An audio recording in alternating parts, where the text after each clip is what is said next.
Assalamualaikum warahmatullahi wabarakatuh. Perkenalkan, saya Muhammad Faiz dari kelas 2 tempat ITA NRP 3120600028. Kali ini saya akan menjelaskan tentang Y2 Working with Database.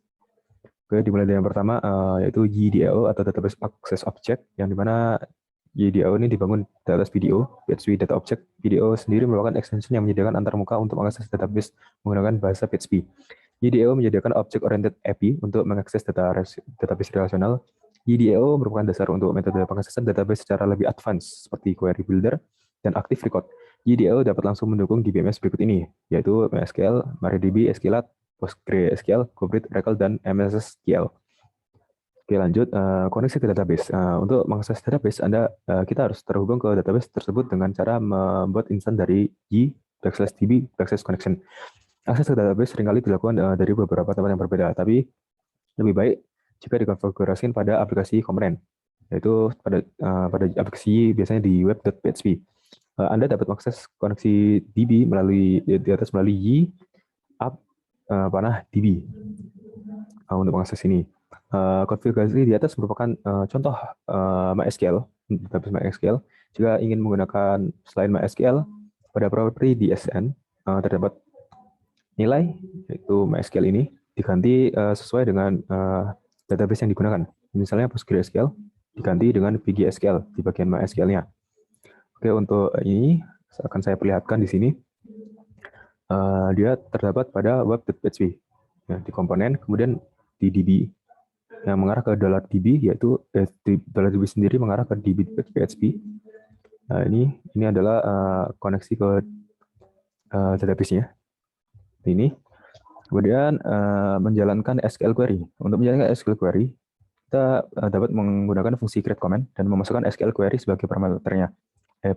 Kemudian panggil salah satu dari beberapa metode eksekusi yang tersedia.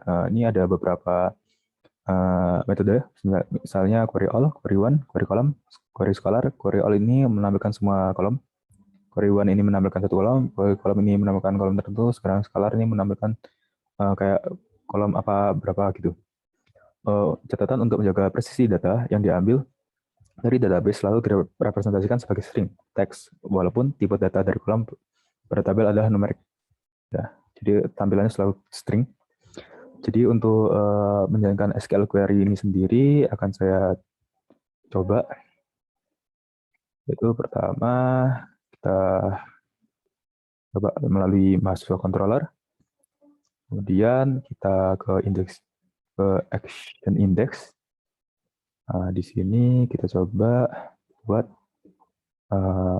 nyambung ke database-nya dengan DB sama dengan pertama sebelum itu kita pastikan ini nyambung ke Y, sambung dengan Y, dollar up DB. Oke, setelah itu kita misalnya pakai variable data. Kita pakai metode command create di command create isi perintah SQL-nya kita pakai yang simpel dulu aja, select bintang from mahasiswa. Untuk query-nya kita pakai query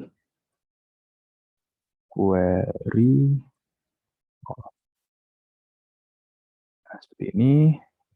Kemudian kita coba pakai var_dump untuk tampilannya,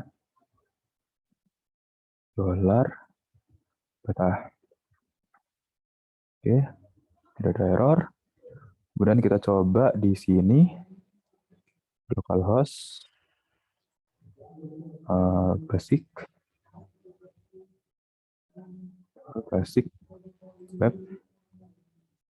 Kita buka di sini.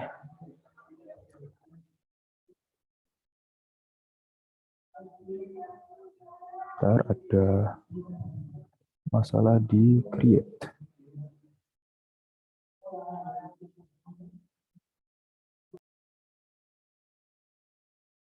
Coba diperbaiki. Berarti ada masalah di sini ya.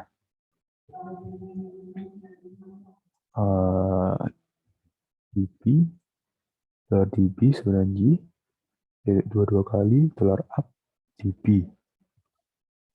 Coba kita cari tahu errornya ada di mana. Aman.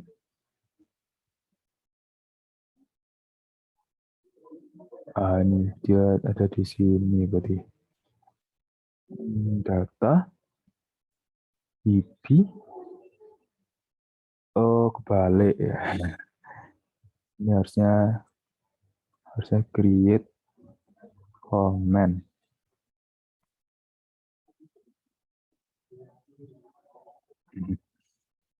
Oke, coba. Oh, ini query all. Oh, tadi itu ada yang bekas latihan kemarin. Ini sebenarnya ada di sini. Coba kita inspect. Kita hilangkan dulu ini. Delete. Nah, ini hasil query-nya di sini udah berhasil. Sebenarnya sama aja, cuma beda tampilan aja untuk metode-metode yang lainnya selain query all. Dan lanjut ke binding parameters. Untuk menghindari serangan SQL injection, Anda harus menggunakan pendekatan binding parameters. Pendekatan ini juga dapat meningkatkan performa dari statement SQL. Ada beberapa metode, yaitu bind value, itu bind single parameter, nilai satu single parameter, kemudian values untuk beberapa parameter dalam satu panggilan, dan bin param. Ini seperti bin value, tapi juga mendukung preferensi parameternya. Sedia di contoh di samping ini. Ini kalau diterapkan bakal seperti ini. Kita coba banding.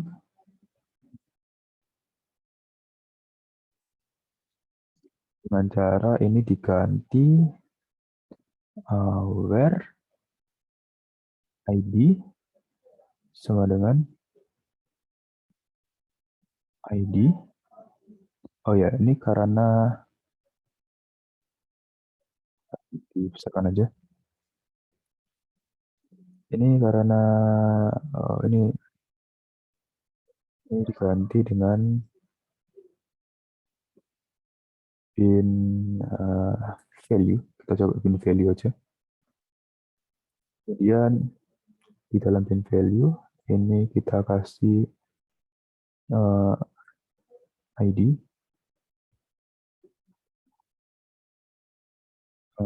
Ini dari ID. Dan variabel ID-nya sendiri, tarik taruh sini aja. ID-nya kita coba dulu dengan 2. Kita dengan 1 aja deh. Ya, coba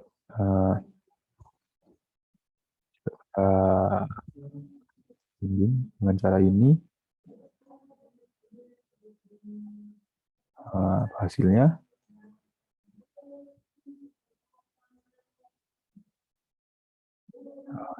kita hapus. Nah, hasilnya seperti ini. Ini hasil dari binding. Kalau tadi tanpa binding menampilkan semua.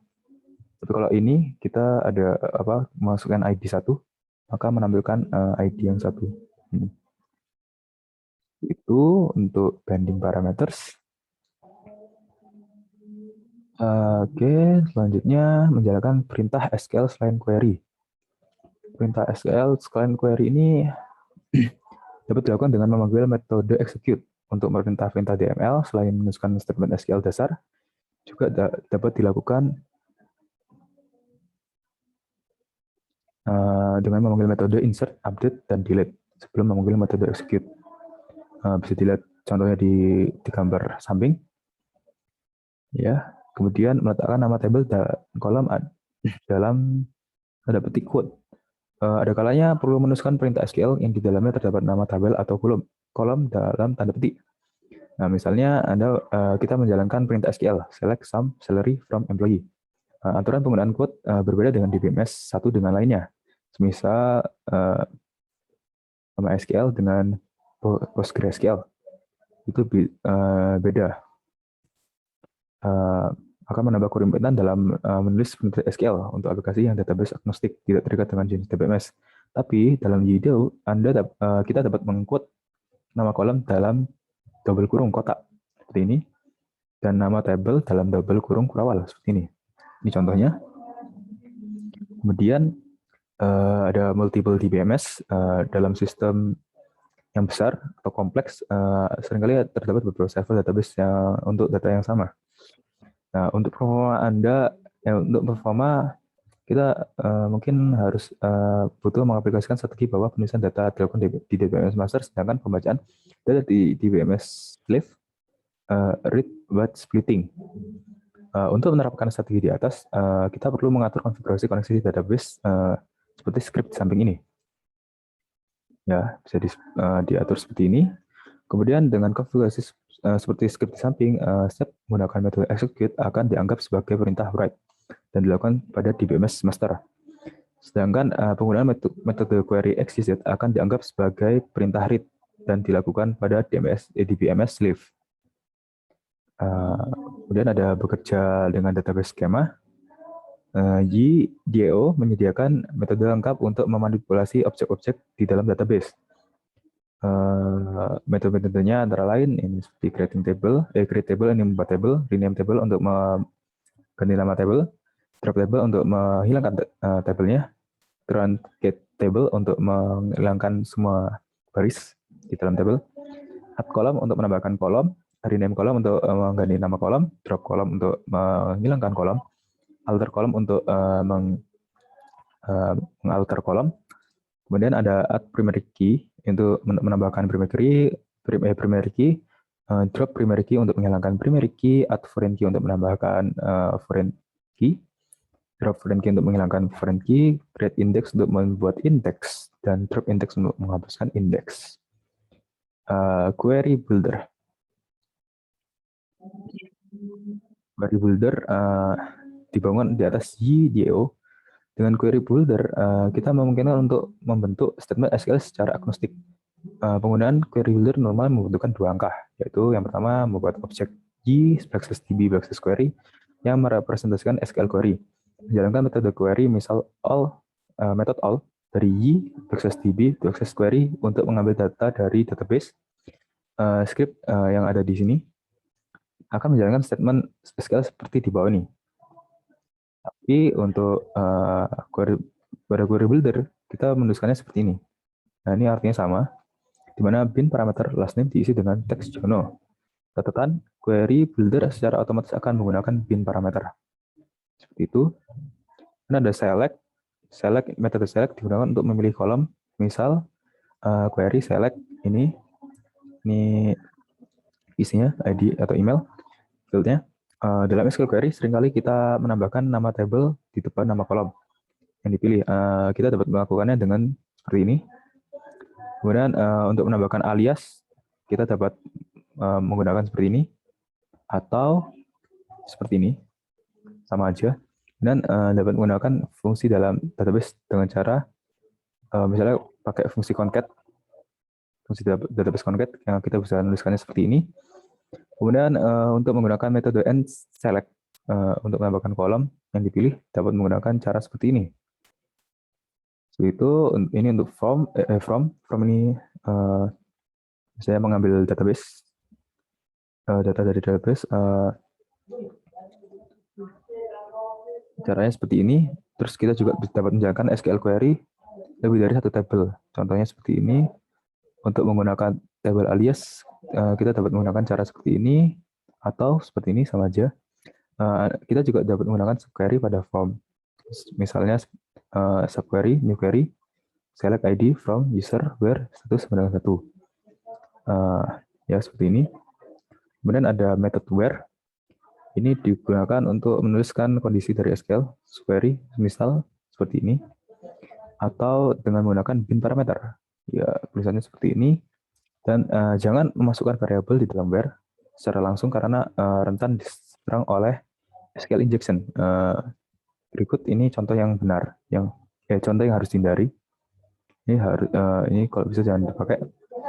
Kemudian kita dapat menuliskan beberapa kondisi dalam where menggunakan hash format. Beberapa kondisi ini digabungkan dengan operator AND. Contohnya seperti ini.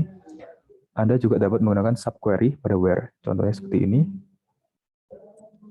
Kemudian and, where, dan or where. Metode and, where, dan or where ini digunakan untuk menambahkan kondisi di dalam sebuah query. Misal, start ini ada kayak variabel. Kemudian kita masukkan misalnya where ini seperti ini. Nah, kita tambahkan dengan and where ini untuk menambahkan kondisi baru. Sama dengan or where, tapi ini untuk or, perbandingan. Kode di atas akan menggenerate query seperti berikut ini. Ya, hasilnya sama ini. Jika or, ya apakah or. Kemudian ada filter where.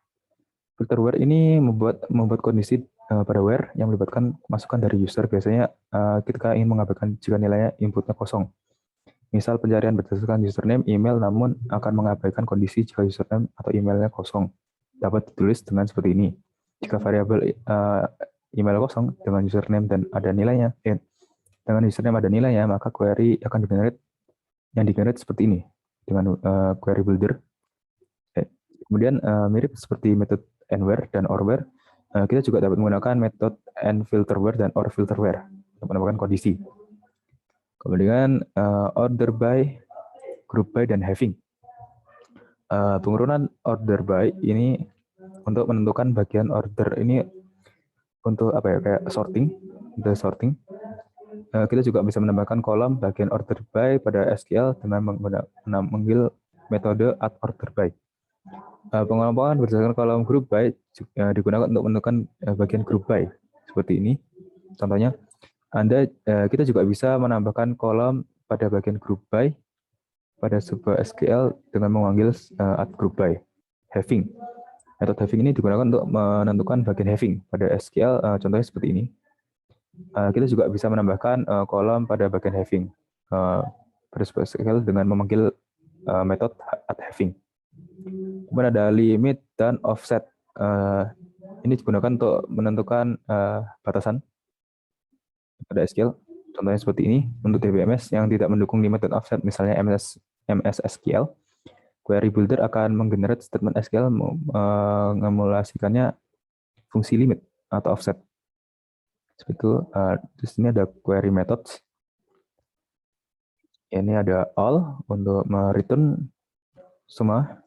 Round 1 mereturn 1, kolom mereturn 1 kolom, scalar mereturn nilai dari kolom atau baris, axis mereturn indikasi di mana query yang memiliki hasil, count berarti menghitung query, menghitung query. Order aggregation method including termasuk sum, average, max, min. $key parameter itu mandatory for this method, ya. Digunakan untuk metode-metode ini dan bisa jadi kolom atau ekspresi database. Kemudian ada batch query. Ini contohnya seperti ini. Kemudian ada batch query. Kita akan melakukan query pada tabel yang berisi banyak data. Memanggil metode y \db \query all bukanlah pilihan yang tepat, karena ini akan memakan memori yang besar. Batch query pada y akan memanfaatkan data kursor untuk mengambil data perbagian. Jadi di contoh samping seperti ini, share default batch query akan mengambil 100 data untuk setiap iterasi. Kita dapat mengubahnya dengan mengisikan nilai ukuran sebagai parameter. Contohnya seperti ini. Kemudian ini untuk active record, dilanjutkan kepada video selanjutnya. Sekian dari saya, mohon maaf jika ada kesalahan. Wassalamualaikum warahmatullahi wabarakatuh.